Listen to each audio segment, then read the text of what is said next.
সকাল সকাল চলে যাচ্ছি আমাদের বাগানে। আর বাগানে এই গাছগুলো হয়ে রয়েছে। এই গাছগুলোকে আপনারা কে কি নামে চেনেন বলেন তো? আমরা কিন্তু এটাকে বলি সাহেব কচুর পাতা। এই পাতার ভর্তা খেতে কিন্তু অনেক মজা, বড় বড় পাতা হয়।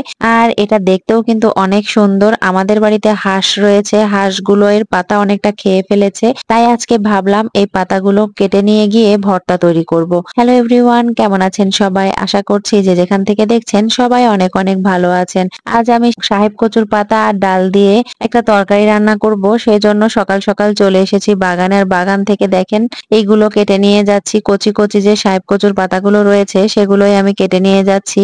এটা ডাল পাতা সবগুলোই কিন্তু খাওয়া যাবে। এই সাহেব কচুর পাতা কিন্তু মুখ চুলকায় না। আমরা অনেকেই আছি যারা মুখ চুলকানোর ভয়ে কচু খায় না, বা কচুর শাক খায় না, বা সাহেব কচুর পাতা খায় না। এই ধরনের আরো অনেকগুলো পাতা রয়েছে। এই পাতাগুলো কিন্তু আমরা অনেকেই খেতে চাই না। যে পাতাগুলো মুখ চুলকায় না সে পাতাগুলো কিন্তু খেতে অনেক মজাদার। তো আজকে আমি এই পাতাটাকে নিয়ে গিয়ে সুন্দরভাবে পরিষ্কার করে নিয়ে কেটে বেছে নিয়ে রান্না করব ডাল দিয়ে। তো ভেতরে গিয়ে আমি এটাকে কাটতে বসে গেছি।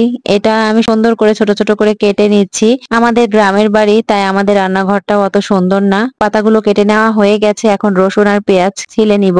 তারপরে চলে আসলাম চুলাতে। প্রথমে ডাল বসিয়ে দিলাম। ডালের মধ্যে দিয়ে দিচ্ছি পরিমাণ মতো পানি, কাঁচা মরিচ দিয়ে দিলাম, আর দিয়ে দিচ্ছি হলুদ, লবণ, সবকিছু, রসুন এগুলো দিয়ে দিব। আর দিয়ে দিব পেঁয়াজ কুচি। এগুলো দিয়ে ডালটাকে চাপিয়ে দিব। তারপরে একটুখানি তেল দিয়ে দিলাম। তারপরে কচুর পাতাগুলো দিয়ে দিলাম।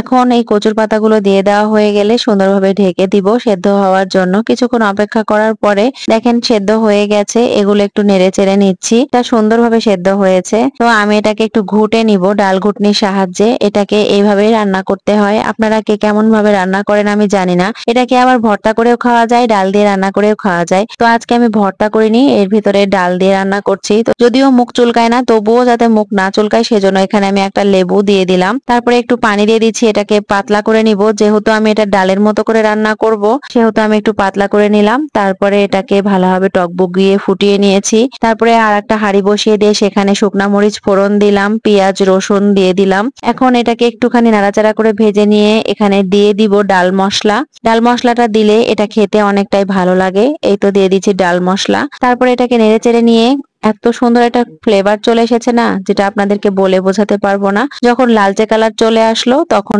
ওই যে সেদ্ধ করে রাখা কচু আর ডালগুলো আমি এর মধ্যে ঢেলে দিলাম। এটাকে নেড়ে চেড়ে নিয়ে একটুখানি বলক তুলে নিয়ে বাটিতে ঢেলে নিচ্ছি। দেখেন কত সুন্দরভাবে তৈরি হয়ে গেল আমাদের গ্রাম্য পদ্ধতিতে, গ্রামের রেসিপিতে সাহেব কচুর পাতা আর ডাল রান্না। তো আজকের ভিডিওটা আমার এ পর্যন্তই ছিল। যদি ভালো লেগে থাকে তাহলে অবশ্যই লাইক কমেন্ট আর শেয়ার করে দিবেন। আর যারা ইউটিউব থেকে দেখবেন তারা অবশ্যই আমার চ্যানেলটা সাবস্ক্রাইব করে দিবেন। দেখা হয়ে যাবে অন্য কোনো ভিডিও নিয়ে। সে পর্যন্ত সবাই ভালো থাকবেন, সুস্থ থাকবেন। আল্লাহ হাফেজ। আসসালামু আলাইকুম।